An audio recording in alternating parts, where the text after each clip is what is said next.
Hello guys, HeliPilotGh. So I want us to discuss an issue that happened in 2012 in Ghana involving a Boeing 727 aircraft. I want to draw a relationship between that and the Jeju aircraft because people are wondering whether something like that has happened in Ghana before. And yes, it has. So how did we solve it? What happened? What lessons did we learn from it? So a Boeing 727 cargo plane attempts to land at the Kotoka International Airport during a heavy storm. The moments later, it overruns the runway and crashes through a perimeter fence and collides with a passenger bus. Tragically, 12 people lose their lives on the ground. You ask yourself some questions. How did this happen? How could this have happened? Could this have been avoided? This is the story of the Allied Air Flight DHV-3.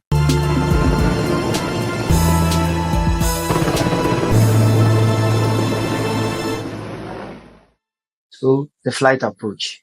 So the aircraft was a Boeing 727 freighter registered as 5 November Bravo Juliet November and was operating a cargo flight for DHL Aviation Africa and on board with 4 crew, highly experienced. The journey was a routine route from Lagos, Nigeria to Accra, Ghana, landing at Kotoka International Airport. As the aircraft descended towards Accra, a severe thunderstorm loomed over the airport. Visibility was poor. The rain pounded the windshield. Strong tailwinds added to the challenge. Despite these challenging conditions, the captain continued the landing instead of executing a go-around.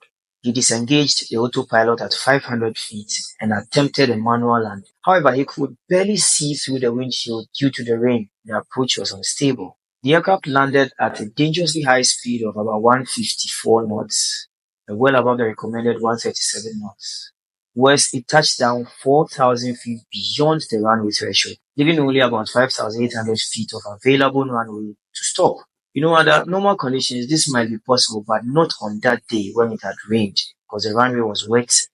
The aircraft's speed brakes were not deployed. Although the crew engaged thrust reversers and applied both normal and emergency brakes, the aircraft failed to decelerate effectively. The situation became critical and the plane sped past the runway's end and destroyed the approach lights. It crashed into the airport perimeter and barreled across the Gifad Road, which is a road just directly behind the airport. It ran through a vehicle, a bus occupied by passengers. For those who don't know Gifad Road is the road behind the airport, just in front of the Elwak Sports Stadium, next to the former Hajj village.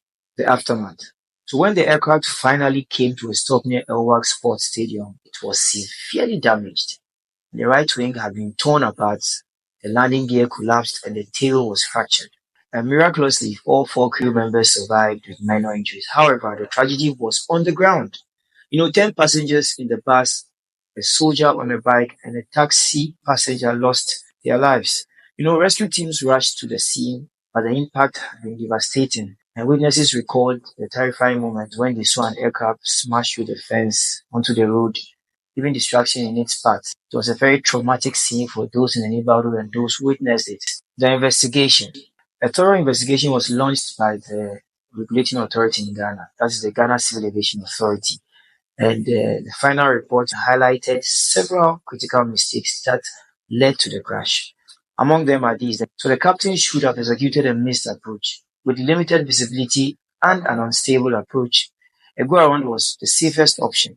The aircraft also landed too far down the runway.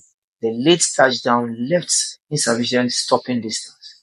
Also, the tailwind exceeded the limit, which was 10. Allowable limit was 10 knots. However, the tailwind that day was 15 knots, and that may have contributed. Additionally, the speed brakes were not deployed, and this was very critical to reduce the braking efficiency as it was critical to bringing the aircraft to a stop. The crew also suffered from fixation. So instead of monitoring runway edges and looking out for other things, they were so focused on tracking the localizer. One additional condition that played a surprising role was the windshield wiper. The wipers were supposed to be put at full as directed by the captain. However, the flight engineer mistakenly set them to 3/4 power. That further reduced the visibility. Lessons learned. So after every incident or accident, it is important for us to draw lessons from them, not just talk about them and criticize people. The accident was preventable. The crew could have executed a missed approach and landed safer, at a safer speed, deployed all braking systems, and these could have avoided the tragedy. It is important that this is a crucial reminder of situational awareness and its importance. Adherence to limits, which include landing limits, and working under pressure. For passengers, you see how complex the aviation space is, the importance of strict adherence to safety procedures. Unfortunately, 12 flights were lost. That should never have been lost. And for Ghana, this remains one of our low points in aviation. I can assume that we have learned from this because we've not had a serious incident like that in a very long time. And I hope that whatever we are doing that is right, we continue to do. If there are any lapses that we have overlooked, we try to look at how we can deal with them. We cannot get 100% safety. However, we can strive to achieve 100% safety. What do? We look out for the risks and try to mitigate them. Look out for the causes and try to deal with them so that we can go back to our families in peace after every mission. So let's continue the conversation in the comment section. If you have any idea about this and I left something out, you can let us know. If you have any contribution, if you have any suggestion, if you have any topic you want us to talk about, you can let me know in the comment section. So like, share, and subscribe, please. HeliPilotGh. Cheers.